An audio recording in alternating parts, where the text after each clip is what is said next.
நீங்க ஜிம் போறவங்களா இல்ல ஃபிட்டான லைஃப் ஸ்டைலை ஃபாலோ பண்ணணும்னு ஆசைப்படுறாங்களா? உங்களுக்கான வீடியோ தான் இது. ஹாய் கைஸ், நான் உங்க அமீர். நீங்க ஜிம் போறவங்களா இல்ல ஃபிட்டான லைஃப் ஸ்டைலை ஃபாலோ பண்ணணும்னு ஆசைப்படுறாங்களா? உங்களுக்கான வீடியோ தான் இது. இந்த வீடியோல நான் உங்கள்கிட்ட பேச வந்த டாபிக் தான் கட் ஹெல்த். இது வந்து ஒரு இம்பார்ட்டன்ட் டாபிக். நிறைய பேர் பேசாத ஒரு டாபிக், நிறைய பேருக்கு தெரியாத ஒரு டாபிக். இந்த கட் ஹெல்த் வந்து நம்மளோட என்டையர் லைஃபே வந்து சேஞ்ச் பண்ணக்கூடிய ஒரு விஷயம். கட் ஹெல்த் என்னன்னு சொன்னா குடல் ஆரோக்கியம். இப்ப நம்மளோட குடல் வந்து ஆரோக்கியமா இருந்தா தான் நம்ம எல்லா வேலையும் சுறுசுறுப்பா செய்யலாம். குடல் வந்து ஆரோக்கியமா இல்ல, கட் ஹெல்த் கிளீனா இல்லைன்னு சொன்னா நமக்கு நிறைய விஷயம் நம்ம சாப்பிடுற சாப்பாடோட உடம்புல போய் சேராது. அதால இப்ப ஜிம்முக்கு போறவங்களுக்கு மசில் growth ஆகாது, எனர்ஜியா இருக்காது, என்ன நேரம் பார்த்தாலும் சோர்வா இருக்கும். இப்போ கைஸ் கட் ஹெல்த்துக்கு உங்களுக்கு ஒரு எக்ஸாம்பிள் சொல்றேன். இப்போ ஒரு ஃபாரினர் எடுத்துக்கொள்ளுங்க, நம்ம ஆட்கள் எடுத்துக்கொள்ளுங்க.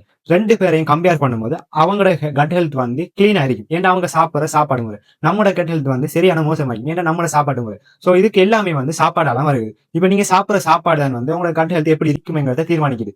இப்ப நீங்க நல்ல சாப்பாடு சாப்பிட்டீங்கன்னா உங்களோட கட் ஹெல்த் வந்து நல்லா இருக்கும். கெட்ட சாப்பாடு சாப்பிட்டீங்கன்னா உங்களோட கட் ஹெல்த் வந்து மோசமா இருக்கும். ஃபைனலா கட் ஹெல்த் எப்படி நான் சரியா பராமரிக்கிறேன் என்ன கேட்டீங்கன்னு சொன்னா, கட் ஹெல்த் எப்படி சரியா பராமரிக்கிறேன்னு சொன்னா, நீங்க சுகரை அவாய்ட் பண்ணுங்க. அதே மாதிரி ஆல்கஹால், ஜங்க் ஃபுட்ஸ் இப்படியான உணவுகளை அவாய்ட் பண்ணிட்டு இதுக்கு பதிலா கட் ஹெல்த்தை பராமரிக்கக்கூடிய உணவுகள் தயிர், முட்டை, கோழி, இறைச்சி, மீன், தானியங்கள் இப்படியான உணவுகளை உங்களோட உணவு பழக்க வழக்கத்துல சேர்க்கறதால உங்களோட கட் ஹெல்த் கிளீன் ஆகிக்கும். இந்த கட் ஹெல்த் கிளீன் ஆகிக்க மாட்டா உங்களோட மைண்ட் செட், உங்களோட எனர்ஜி, உங்களுக்கு சேர வேண்டிய புரோட்டீன் எல்லாமே சரியா சேரும். உங்களோட லைஃபும் சரியா வரும்.